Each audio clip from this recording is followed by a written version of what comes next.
வணக்கம் and welcome to Santa's cakes. இன்றைக்கி வந்து சாந்தாஸ் கேக்ஸில் ஒரு ரொம்பவே சுவையான கேக் நாங்கள் பார்க்க போகிறோம்.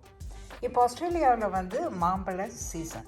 ஸோ ஒரு பழம் வந்து அந்த சீசனில் இருக்கிறப்ப நாங்கள் அதை நிறைய பயன்படுத்தணும். தேவையான பொருட்களை பார்ப்போம். மைதா மாவு 2 கப் எடுத்திருக்கேன், கஸ்டர்ட் சுகர் 1 கப் எடுத்திருக்கிறேன், எண்ணெய் 1/2 கப், கொஞ்சம் உப்பு, அப்பச்சோடா, பேக்கிங் பவுடர், பால், அப்புறம் வந்து வெனிலா. இந்த மைதா மாவை இதில் நாங்கள் சலிச்சிருவோம்.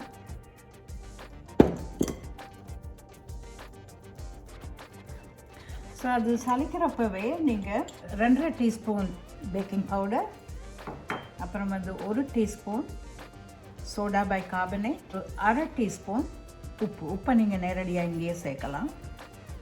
ஸோ இது எல்லாத்தையும் ஒன்றா சேர்த்து சலிக்கிறோம்.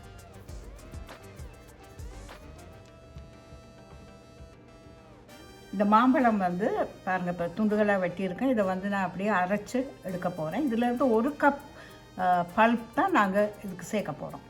இந்த பவுலில் வந்து கஸ்டர்ட் சுகர், சர்க்கரை. இப்போ இதுக்கு வந்து வெஜிடபிள் ஆயில் உபயோகப்படுத்தணும். இப்போ நான் எடுத்துருக்கிற வந்து ரைஸ் பிரான் ஆயில். ரைஸ் பிரான் ஆயிலும் கூட கேக்ஸுக்கு ரொம்ப அருமையாக வருது. இப்படி பீட் பண்ணும் போதே பால், அந்த 2 மாம்பழத்தில் எனக்கு இப்படி 1 கப் ஃபுல்லாக வந்திருக்கு. அதையும் இதில் சேர்க்கலாம்.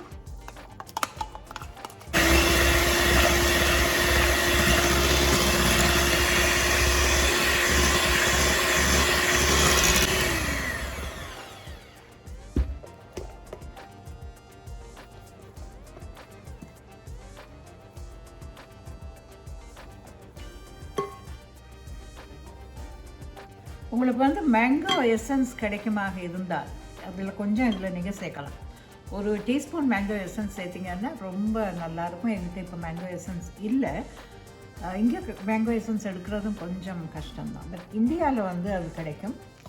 ஸோ அங்கே கிடைச்சா நீங்கள் அதை எடுத்து உபயோகப்படுத்துங்க.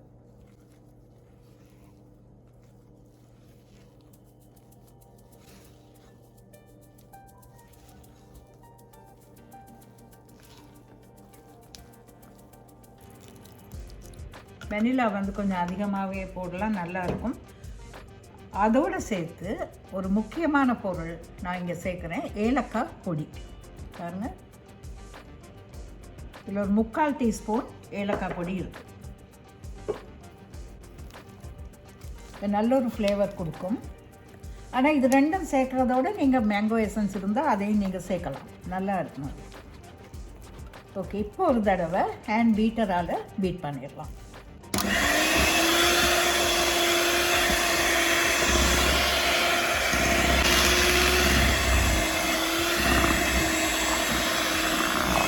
பாருங்கள், இது வந்து 7.5 இன்ச் டின், கிட்டத்தட்ட 20 சென்டிமீட்டர்ஸ்.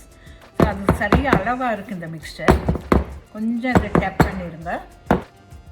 எப்பவும் போல் மேலே ஒரு கிரீஸ் ப்ரூஃப் பேப்பர் போட்டுருங்க.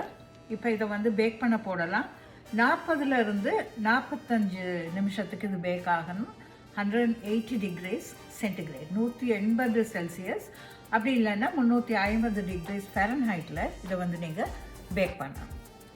பாருங்கள், மேங்கோ கேக் எவ்வளோ அழகாக வந்திருக்கு, பொங்கி வந்திருக்கு. ஒரு சைடு பொங்கி இருக்குது. நான் மேலே அந்த பட்டர் பேப்பர் போட்டிருந்தும் கூட அது பொங்கி வந்திருக்கு. ஸோ கேக் வந்து டெக்கரேட் பண்ணுறப்போ நாங்கள் அதை வெட்டி லெவல் பண்ணிடலாம்.